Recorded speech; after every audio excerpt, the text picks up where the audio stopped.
Spiders! I was thinking of doing a spider jump scare there. Like I didn't do that, huh? I hate them. They look spooky, and they bite and kill you. Why do they even exist, right? They have no reason to exist.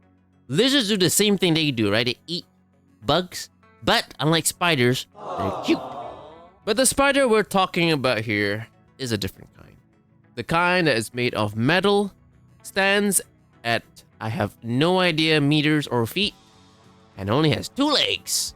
The perfect number of legs. I'm not a feet guy. Hello, pilots, and welcome back. Yes, I'm a lot more animated now. Look at my hair, boing, boing, boing, boing, boing. I can't get enough of that. Put a helmet on as well, dude. Woo, boy. I take it off. I'm not piloting it. Take it off. Hold on. Okay. But anyway, yeah. Today we are continuing with the bug streak. I said I was gonna do the Victor last time. That was a lie. But anyway, again, without further ado, here is the Spider. The Spider was Newhart Instellar Industries Limited first foray into the Battletech market.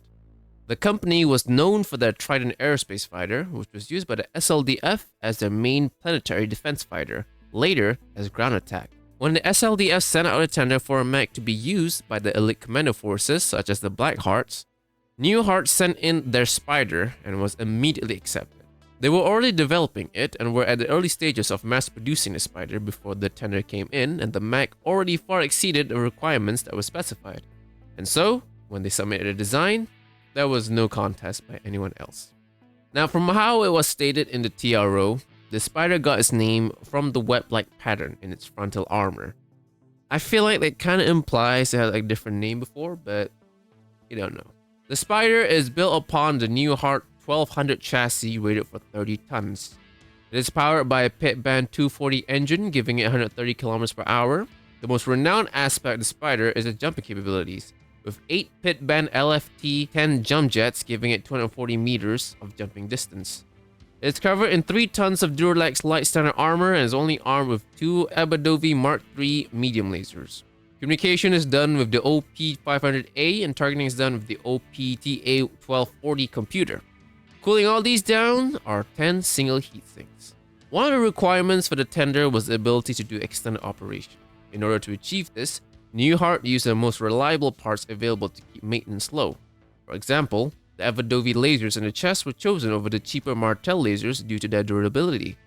Leveraging their experience in aircraft manufacturing, Newhart was able to incorporate a degree of thrust vectoring to the mech, giving it the ability to take evasive maneuvers while jumping, making it less of a sit and duck while in the air. Given that both the computer systems are manufactured by OP, they are able to integrate with one another, allowing sensor reading to be transmitted along with voice communications. Pilots were even given an entertainment unit for relaxation during lulls while deployed. But this comes at a cost. The bulk from these computer systems take up too much space in the cockpit for an ejection system to be installed, leaving the pilot to escape by themselves during significant emotional events. Many pilots would use their downtime to practice their escape routes. The Spider design remained the same for about 200 years before the first variant was created.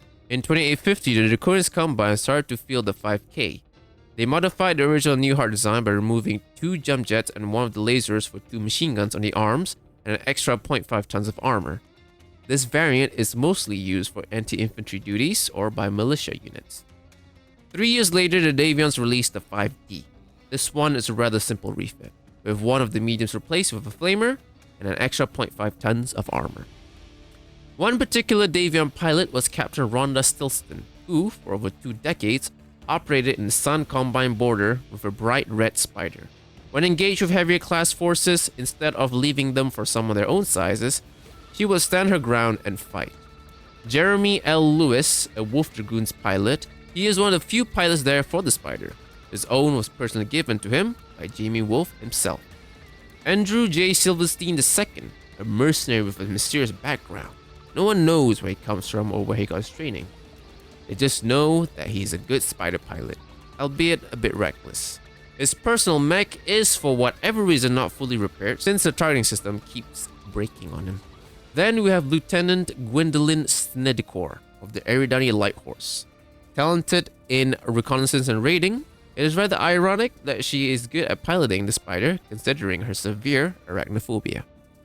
50 years into the new millennium during the clan invasion, the Free Worlds League Nimakachi Fusion Products Limited took control of spider production after they were able to secure the blueprints of the mech, saving it from extinction. Nimakachi used this opportunity to begin a new series of the spider, incorporating lost technologies to the design. The 7 series begins with the 7M. It now uses the Crucius 3 Deluxe Endosteel chassis, rolling 75 jump jets, 3 tons of Callan Free World League Special Ferrofibers armor, and 2 Tronal 12 Pulse medium lasers. While the communications and targeting systems were replaced with different makes, the Omnicron 4002 networking channel, the TRSS Eagle Eye, they were still not able to include an ejection system. A decade later, Nimakachi decided to completely redesign their spider with the 7K. The 7K mounts a light engine, changes the heat sinks to doubles, and has 5.5 tons of ferrofibers armor. Now, according to the TRO, right, they were finally able to give the spider an ejection system. But, based on Sarna and Mega Mech, it doesn't have that quirk. I don't know, and it might be an oversight by, Sarna and Mega Mech, or considering that Sarna and Mega Mech, uses official information kind of directly, Catalyst, or whoever is in charge of our record sheets and TROs and all that, they forgot to put this fact, I guess, into the record sheet. And so when Sarna and Mega Mech copied it over, it didn't say it has a ejection system, so it doesn't have an ejection system. I don't know. I can only point these things out, alright? I can't do anything about it. But anyway, the K2 came in a year later. They reduced the armor by 0.5 and deleted a jump jet so an ER large laser could be carried. The KC comes in 2 years later, which is just original K, but with a light PPC and a C3 slave. 4 years later, the latest 7 series would be the KR, which rids off one of the pulse lasers for an Angel ECM. Lieutenant Fargo Hamilton of the Hishin Hotheads was a 7 series pilot. He was assigned as lead scout in the company's 2nd Battalion and was instrumental in retaking the world of Hishin from the Gale Grinders. Later, his company aligned themselves with the Word of Blake. Chu-E Nico Vester was regarded as one of the best light mech pilots in the entire DCMS. He was one of the few survivors of the 9th Pesh regulars when they received the brunt of the opening clan invasion force. He was given a Free World League made spider and reassigned to the 4th Pesh, where he violently fought against Clan Ghost Bear on Kiamba. Going back in time to just after the invasion, the Draconis Combine made the C model, which is based on the 7M. One of the pulse lasers was reverted back to a normal medium, and they also gave it C3 slave. In 3060, Nimakachi introduced the 8 series. The 8M is quite literally the 7M, but with double heat sinks. It was only later in 3078 when the 8 series started to become its own distinct variant. This prototype variant by Delvin Stone's coalition, no matter which nation specifically built this, but it's very likely still Nimakachi. The 8X has an XL engine with the same power output and 6 tons of standard armor. The most unique aspect of this variant is that it has wings. It helps with jumping and heat dissipation because the jump jets don't need to be pushed as hard to achieve the same distance. In 3084, the 8K made its debut. The Combine kept the XL engine but replaced the gyro with a compact model. It carries 4 tons of ferrofibers armor and is armed with a snub PPC with a capacitor. In the same year, Krupp Armament Works released their own model for use by the Republic of Sphere, the 8R. Heavily inspired by the original 5M, the engine is a GM Light 210 engine that slightly reduces the speed to 118 km per hour, but the speed reduction is offset with 10 pit band LFT-20X improved jump jets, which gives it 300 meters of jumping distance. It has 10 double heat sinks and carries 3.5 tons of Duralex light standard armor and 2 diverse optics ER mediums. Same thing as the 7K where it says it has an ejection system, but not so much in, the record sheets and whatever. The latest 8 series is the XR, which came about 20 years later. This was a field refit of the X, with the medium pulses replaced with 5 ER small lasers, and it also carries a sword. Nimakachi introduced the 9M in 3096. They took the 8M and gave it an XL engine and 4.5 tons of light ferrofibers armor.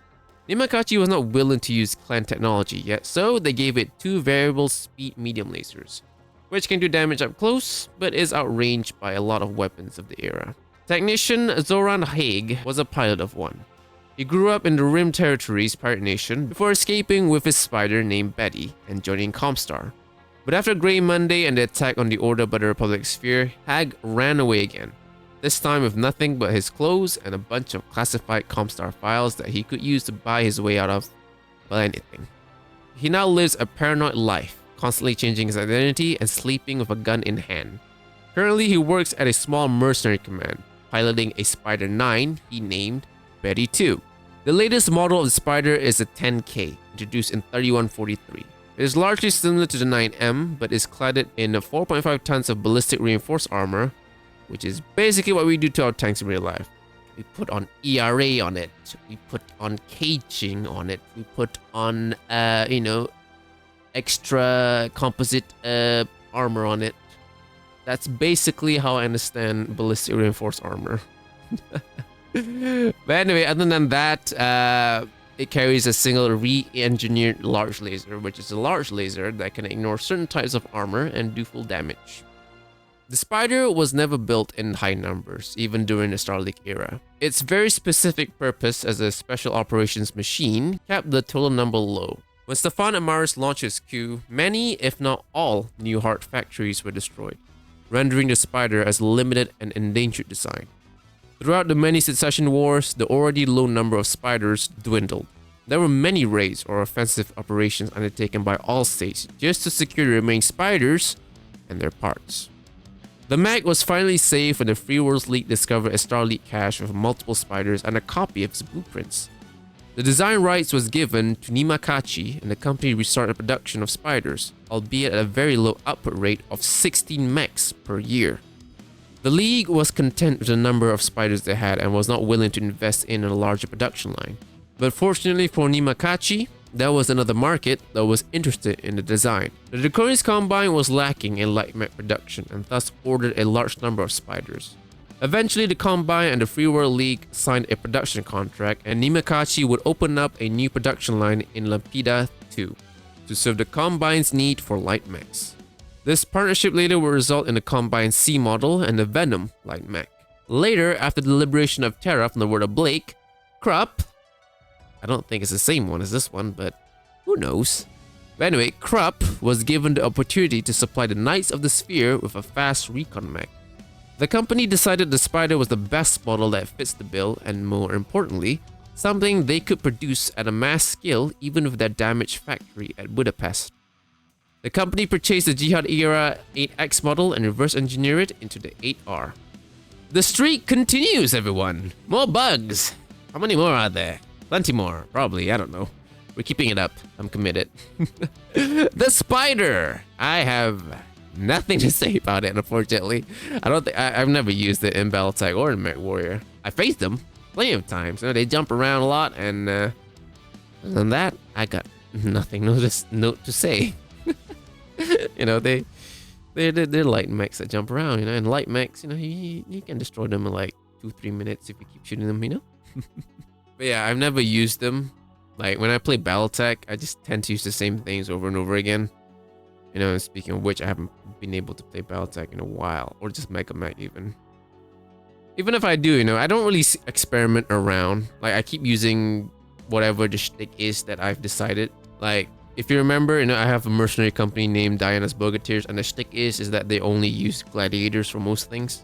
Like I do have a recon lance within the Bogateers that uses commandos, I think, mixed with commandos and maybe one more light mech, I don't remember. But yeah, the rest just get like custom gladiators with like different loadouts. Like I got a sniper gladiator, I got a command gladiator, I got a recon gladiator, and I also got like a general use gladiator. I think I've already covered this in the gladiator video. I put my own like variants in that video.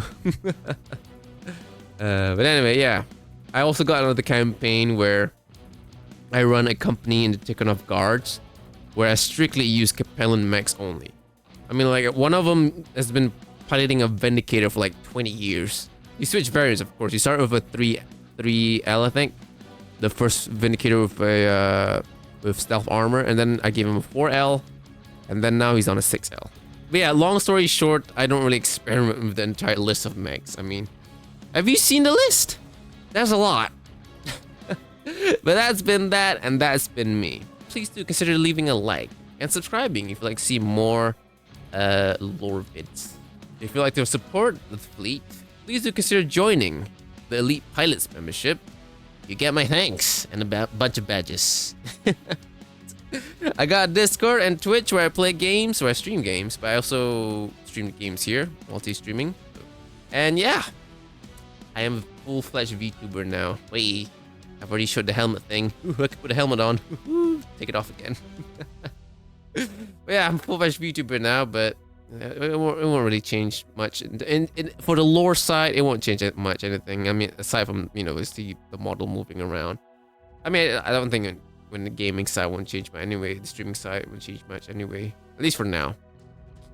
But yeah, until then, till the next sortie, pilots, take care. And I see you then on the next bug video. See ya. Bye-bye.